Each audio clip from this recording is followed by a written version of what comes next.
Hi friends. இன்றைக்கி நம்ம இந்த வீடியோவில் என்ன பார்க்க போகிறோம் அப்படின்னா, காம்கா மெடிக்கல் எக்ஸாமினேஷன் பற்றி தான் பார்க்க போகிறோம். என்னோட மெடிக்கல் செக்கப் எப்படி இருந்துச்சு அப்படிங்கிற அந்த எக்ஸ்பீரியன்ஸ் பற்றி நான் இந்த வீடியோவில் சொல்கிறேன். இது வந்து ஒரு சிலருக்கு ஹெல்ப்ஃபுல்லாக இருக்கும்னு நம்புகிறேன். நான் வந்து எல்லாமே ஏஜென்சி மூலியமா தான் மூவ் பண்ணனால, எனக்கு வந்து எங்க ஏஜென்சியே எல்லாமே பண்ணி குடுத்தாங்க. அப்பாயின்ட்மெண்ட் ஃபர்ஸ்ட்டு எடுக்கணும்னு சொன்னாங்க. அந்த அப்பாயின்ட்மெண்ட் எடுக்கிறதுக்கே ஃபர்ஸ்ட்டு என்ன வந்து ₹2000 பே பண்ண சொன்னாங்க. அது பே பண்ணதுக்கப்புறமா எனக்கு ஒரு நாள் அப்பாயின்ட்மெண்ட் டேட் எடுத்து குடுத்தாங்க. மெடிக்கல் செக்கப்லாம் நம்ம வந்து எல்லா இடத்துலயும் பண்ணிற முடியாது. கல்ஃப் கண்ட்ரியில வந்து அப்ரூவ் பண்ண வந்து ஒரு சில சென்டர்ல மட்டும் தான் நம்ம வந்து இந்த மெடிக்கல் செக்கப் பண்ண முடியும். திருச்சியில வந்து சிவாங்கி டயக்னோஸ்டிக் சென்டர்ல தான் வந்து நான் வந்து மெடிக்கல் செக்கப் பண்ணேன்.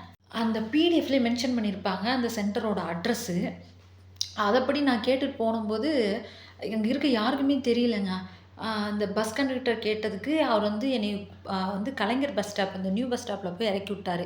ஆனா, அங்க போய் இறங்கணும்னு அவசியமே இல்ல. நம்ம சத்திரம் பஸ் ஸ்டாப்லயே இறங்கி, அங்க ஒரு டவுன் பஸ்ஸ புடிச்சு, மரக்கடை ஸ்டாப்புன்னு சொல்லி இறங்குனீங்கன்னா, அங்க இறங்குனதுக்கப்புறம் அங்க பக்கத்துல ஷேர் ஆட்டோலாம் நெறைய நிக்கும்.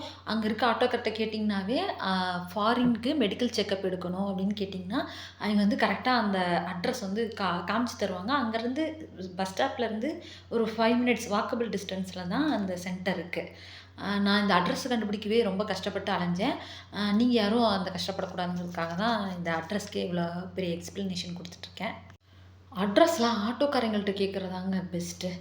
அப்புறம் ஒரு வழியா அந்த அட்ரஸ் கண்டுபிடிச்சு நாங்க போயிட்டேன். என்னோட அப்பாயின்ட்மென்ட் டைம்ல என்ன போட்டிருந்துச்சு அப்டின்னா, 9 டூ 5:00 வரைக்கும் அந்த சென்டர் ஓப்பன் ஆயிருக்கும் அப்டின்னு சொல்லி போட்டிருந்துச்சு. எங்க ஏஜென்சில சொல்லும்போது, "நீங்க 1 ஹவர் பிஃபோரா அந்த இடத்துக்கு போயிருங்க" அப்டின்னு சொன்னாங்க. நான் ஒரு 7:30க்கெல்லாம் நான் அங்க ரீச் ஆயிட்டேன்.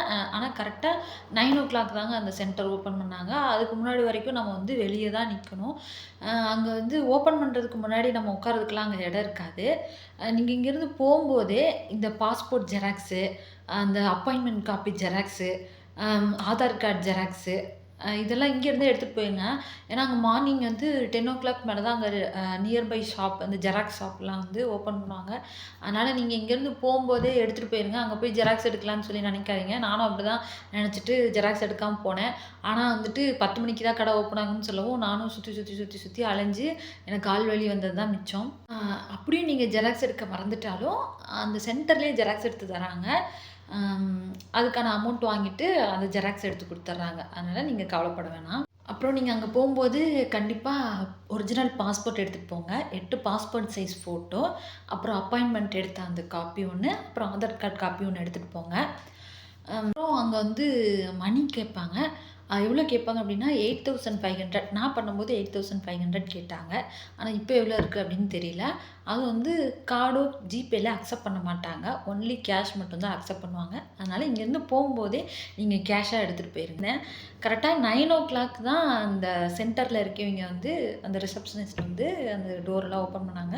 அதுக்கப்புறம் தான் அங்க பக்கத்துல இருக்க அந்த வெயிட்டிங் ஏரியாலாம் ஓப்பன் பண்ணி விட்டாங்க. அதுக்கப்புறம் தான் நாங்க அங்க போய் உட்காந்தோம். அங்க வந்து கல்ஃப் கண்ட்ரிக்கு போற நெறைய பேர் வந்து அங்க வந்திருந்தாங்க. ஒன்லி சவுதி மட்டும் இல்ல. டிஃப்ரெண்ட் கல்ஃப் கண்ட்ரிக்கு போற எல்லாருமே அங்க இருந்தாங்க. அதுக்கப்புறம் 9:00 சென்டர் ஓப்பன் பண்ணதுக்கப்புறமா, நம்மள வந்து உள்ள கூப்பிட்டு உட்கார சொன்னாங்க. அவங்க அங்க இருக்கவைங்க எல்லாரும் ஒர்க் பண்ற எல்லாரும் வந்ததுக்கப்புறம், நம்மளோட பாஸ்போர்ட்டு எல்லாமே வாங்கி செக் பண்ணாங்க. அப்புறம் நம்மளோட ஐடென்டிட்டி எல்லாம் வாங்கிட்டு, நம்ம மணி கேட்டாங்க. அதெல்லாம் குடுத்ததுக்கப்புறம் நம்மளோட ஃபிங்கர் பிரிண்ட்டு, பாஸ்போர்ட் நம்பரு, என்னோட ஏஜென்சி நம்பரு, எந்த ஏஜென்சி, எந்த ஊரு அதெல்லாம் அட்ரஸ்லாம் வாங்கிட்டு ஒரு ஃபார்ம் வந்து ஃபில் பண்ணிட்டாங்க. அடுத்து வந்து என்னைய பிளட் டெஸ்ட் எடுக்க சொன்னாங்க. அப்புறம் பிளட் டெஸ்ட் முடிஞ்சதுக்கப்புறமா யூரின் டெஸ்ட்டுக்கு கண்டெய்னர் குடுத்தாங்க. யூரின் டெஸ்ட் முடிஞ்சதுக்கப்புறமா எக்ஸ்ரேக்கு அனுப்புனாங்க. அங்க எக்ஸ்ரே எடுத்ததுக்கப்புறமா என்னைய உட்கார சொல்லிட்டாங்க. இந்த ப்ராசஸ்லாம் கொஞ்சம் சீக்கிரமாவே முடிஞ்சிருச்சுங்க. அடுத்து என்ன அப்டின்னா, அ நம்ம ஃபிசிக்கல் அசஸ்மென்ட் பண்றதுக்கு டாக்டர் வந்து வரணும். அவர் வந்து 11:00 தான் வருவாரு. அதுவரைக்கும் நீங்க போய் வெயிட் பண்ணுங்க அப்டின்னு சொன்னாங்க. அதனால நான் வந்து காலையிலேருந்து நான் சாப்பிடாம இருந்தேன். அதனால பக்கத்தில இருக்க ஹோட்டல் போயிட்டு சாப்பிட்டுட்டு வந்து வெயிட் பண்ணிட்டுருந்தேன். அதுக்கப்புறமா 11:00 போல டாக்டர் வந்திருந்தாரு. அதுக்கப்புறம் அடுத்து டாக்டர் வந்ததுக்கப்புறமா உள்ள கூப்பிட்டாங்க. நம்பர் படி உள்ள கூப்பிட்டாங்க. அப்புறம் நாங்க போனோம். அங்கே வந்து பெருசா வந்து ஹெட் டூ ஃபுட் வந்து ஃபுல்லா அசஸ்மெண்ட்லாம் பண்ணல. சும்மா கை காட்ட சொன்னாங்க, கால்ல காட்ட சொன்னாங்க. அதுக்கப்புறம் உங்களோட ஹைட் என்ன? வெயிட் என்ன? இதுக்கு முன்னாடி சர்ஜரி ஏதாவது பண்ணியிருக்கீங்களா? அதுக்கப்புறம் உங்க அ ஃபிசிக்கல் அப்நார்மாலிட்டீஸ் ஏதாச்சும் இருக்கா? அப்படின்னு கேட்டாங்க.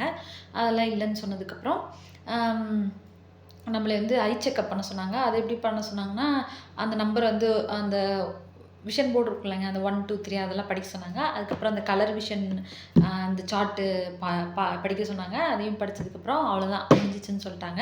அப்புறம் உங்களுக்கு ரிப்போர்ட் வந்து ஈவினிங் போல கிடைக்கும். ஈவினிங் வந்து 4:00 அப்புறம் வந்து உங்களுக்கு ரிப்போர்ட் கிடைக்கும். நீங்க 4:00 வந்து கலெக்ட் பண்ணிக்கோங்க அப்படின்னு சொல்ட்டாங்க. அங்கேயே வெயிட்டிங் ஏரியாலாம் இருக்கு. ஃபேனு, டேபிள் அந்த மாரிலாம் இருந்துச்சு. நீங்க 4:00 வரைக்கும் அங்க வெயிட் பண்ணி ரிப்போர்ட் வாங்குறதா இருந்தாலும் வாங்கிக்கலாம். எனக்கு 4 மணி வரைக்கும் ஒரே இடத்துலலாம் உட்கார பிடிக்காதுங்க. அதனால நான் என்ன பண்ணிட்டேன் அப்டின்னா, பக்கத்தில இந்த திருச்சி மலைக்கோட்டைக்கும், ஸ்ரீரங்கம் கோயிலுக்கும் போயிட்டு வந்துட்டேன். மதிய சாப்பாடும் அந்த மலைக்கோட்டையிலேயே சாப்பாடு போட்டாங்க.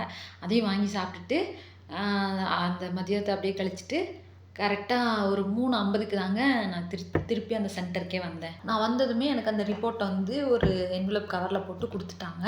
அதுக்கப்புறம் நாங்க ஓப்பன் பண்ணி பார்க்கவும், எனக்கு வந்து எல்லாமே ஓகேவா இருந்துச்சு. எனக்கு எக்ஸ்ரே ஓகேவா இருந்துச்சு. பிளட் டெஸ்ட் ரிப்போர்ட்டு, ஹெச்பி எல்லாமே நார்மலா தான் இருந்துச்சு. அதனால எனக்கு வந்து மெடிக்கல் ஃபிட் குடுத்துட்டாங்க. என்னோட மெடிக்கல் எக்ஸ்பீரியன்ஸ் வந்து இப்படி தான் இருந்துச்சு. ஆனா, அங்க வந்து பக்கத்துல வந்து இந்த 2ண்ட் டைம், 3ர்ட் டைம் மெடிக்கல் செக்கப் பண்றவங்கலாம் வந்திருந்தாங்க. ஏன்னா, எங்களுக்கு வந்து எக்ஸ்ரே அன்ஃபிட் குடுத்துருந்தாங்க. அதனால அவங்க வந்து ஆன்டிபயோட்டிக் டேப்லெட்லாம் எடுத்துட்டு 1 வீக் அப்புறமோ அல்லது 10 டேஸ்க்கு அப்புறமோ திருப்பி எங்களுக்கு அப்பாயின்ட்மென்ட் டேட் குடுத்துருந்தனால, அவங்களும் வந்திருந்தாங்க. நான் பக்கத்துல விசாரிக்கும்போது எனக்கு இதெல்லாம் தெரிஞ்சுச்சு. இப்ப வந்து மெடிக்கல்ல வந்து ஃபிட் ஆகுறதுக்கு வந்து நம்ம முன்னாடியே ப்ரிப்பரேஷன் என்னெல்லாம் பண்ணலாம் அப்டின்னா, இப்ப நம்ம ரொம்ப தூரம் லாங் ட்ராவல்லாம் பண்ணும்போது, இந்த ரெஸ்ட் ரூம் போறதுக்கு வந்து இடம் இல்லாதனால பயந்துகிட்டு ஒழுங்கா தண்ணி குடிக்க மாட்டோம். ஆனா நீங்க அப்டி இருக்காதீங்க. இப்ப நம்ம மெடிக்கல் செக்கப் பண்ணி போறோம் அப்டின்னா, நெறைய தண்ணி குடிச்சிட்டு போங்க. அப்பதான் இந்த யூரின் டெஸ்ட்லாம் உங்களுக்கு வந்து நார்மலா வரும். அங்க வந்து பாத்ரூம்லாம் இருக்கும். அதனால நீட்டா தான் இருந்துச்சு. அதனால நீங்க பயப்பட வேணாம். நெறைய தண்ணி குடிச்சிட்டு போங்க. அதுக்கப்புறம் வந்து முன்னாடியே உங்களுக்கு காஃப், கோல்டெல்லாம் இருக்கு அப்படின்னு தெரிஞ்சாவே, வந்து ஆன்டிபயோட்டிக் வந்து டாக்டர் சஜஷன் படி 1 வீக் முன்னாடி இருந்தே எடுக்க ஆரம்பிச்சுக்கோங்க. அப்புறம் வந்து முடிஞ்ச அளவுக்கு கொஞ்சம் கேர்ஃபுல்லா இருந்துக்கோங்க. கோல்டு, காஃப்லாம் வராத மாரி கொஞ்சம் கேர்ஃபுல்லா இருந்துக்கோங்க. ரெகுலரா ஹாட் வாட்டர் குடிங்க. நெறைய தண்ணி குடிங்க. கொஞ்சம் கேர்ஃபுல்லா இருந்துக்கோங்க. இப்படி தான் இருந்துச்சு என்னோட காம்கா மெடிக்கல் செக்கப் எக்ஸ்பீரியன்ஸ். இப்ப நான் சொன்னதுல உங்களுக்கு எதுவும் டவுட் இருந்துச்சுன்னா, நீங்க வந்து கமெண்ட்ஸ்ல கேளுங்க. நான் அத வந்து கிளியர் பண்றேன். அ அப்புறம் என்னோட சேனல கொஞ்சம் சப்ஸ்கிரைப் பண்ணி சப்போர்ட் பண்ணுங்க ஃப்ரெண்ட்ஸ். உங்களுக்கு வேற ஏதாவது பத்தி சொல்லணும் அப்படின்னாலும், நீங்க வந்து கமெண்ட்ல சொல்லுங்க. எனக்கு தெரிஞ்சத வந்து நான் கண்டிப்பா வந்து சொல்றேன். ஓகே ஃப்ரெண்ட்ஸ், பாய். இன்னொரு வீடியோல சந்திக்கலாம்.